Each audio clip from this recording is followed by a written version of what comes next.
المسرح الذي كان وسيظل معلش يا جماعه، هتنضفوا يا جماعه. ولسان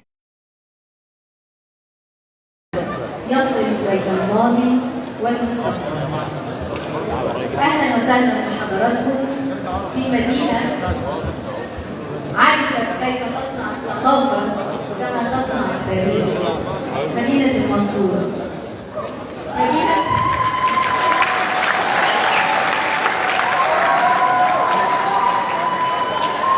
مدينة الفكر والعلم والإبداع التي طالما أنجبت رموزا أثرت الحياة الثقافية، وهذه اليوم تؤكد من جديد أنها كانت وما زالت حاضنة للفن ومنارة للمبدعين.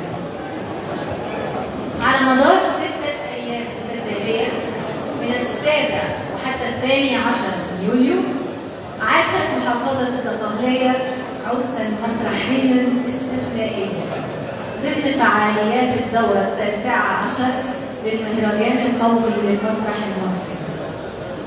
شهدنا عروضا مسرحية وقراءات مسرحية وندوات شعر وندوات فكرية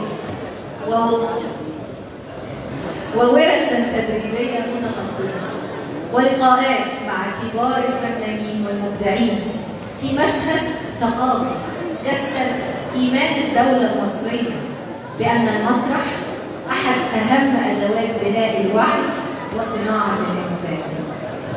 وقبل أن نبدأ احتفالية الليلة لا يسعنا إلا أن نتوجه بخالص الشكر والتقدير لكل من ساهم في نجاح هذه التجربة المضيئة.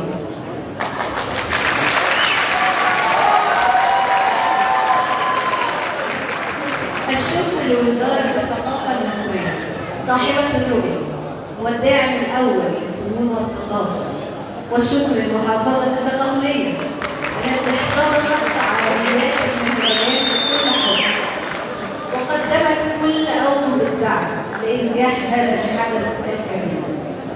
ونخص بالشكر والتقدير معالي وزير التعليم والبحث العلمي والقائم بأعمال وزير الثقافة الأستاذ الدكتور عبد العزيز منصور،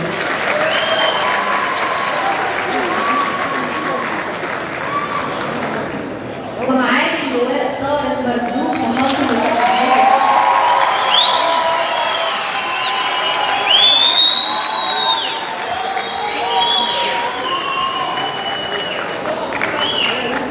كما نتقدم الشكر إلى السادة نواب المحافظ والقيادات التنفيذية بالمحافظة وجميع الأجهزة التنفيذية التي عملت على خروج الفعاليات بهذه الصورة المشرفة. ونوجه التحية والتقدير لكل أماكن استضافة الفعاليات ولكافة الرعاة والشركاء الذين كانوا شركاء حقيقيين في هذا النجاح. كما نتقدم بالشكر لكل اللجان التنفيذية والإدارية والفنية والإعلامية والسوشيال ميديا ولكل من عمل خلف الكواليس، مؤمنا بأن نجاح المهرجان مسؤولية ورسالة.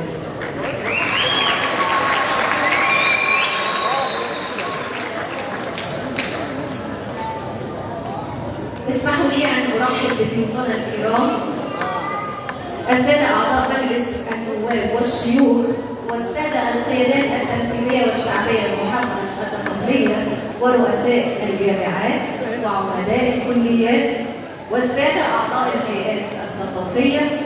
كما نرحب بالسادة الفنانين والنجوم وبالسادة مدربي الورش والكتاب والمخرجين والنقاد والإعلاميين والصحفيين وجميع ضيوفنا الكرام.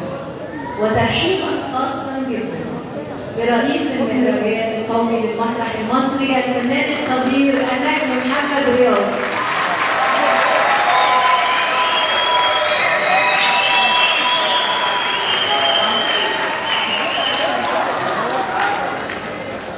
كما نرحب بمدير المهرجان الفنان والمخرج الكبير الدكتور عادل عبده.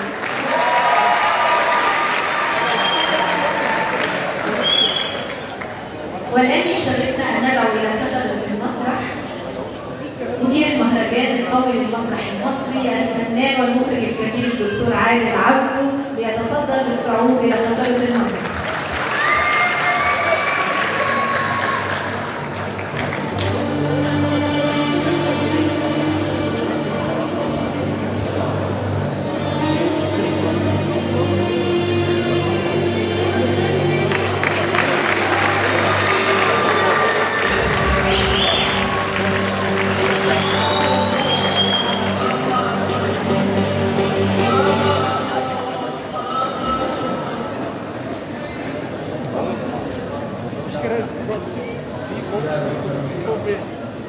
معالي الاستاذ الدكتور رئيس مصور وزير التعليم العالي والبحث العلمي وقائد الاعمال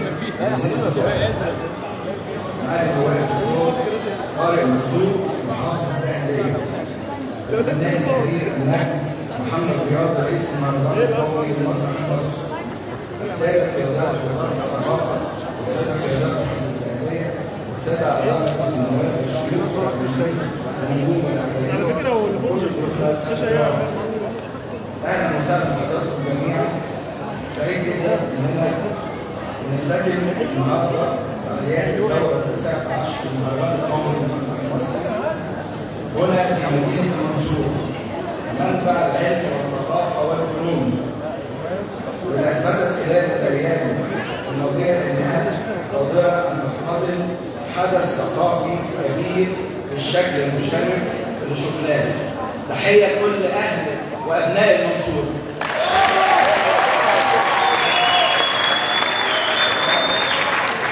الحقيقه النجاح ده ما كانش هيحصل غير بتكاتف الجميع ودعم وزاره الثقافه.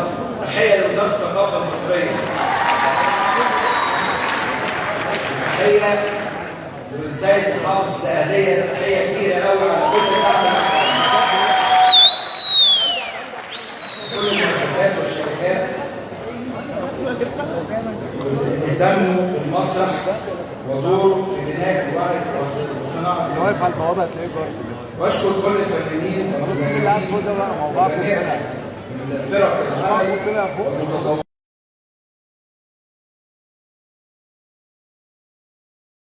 الصوره التي تضيف باسم مصر باسم المسرح المصري.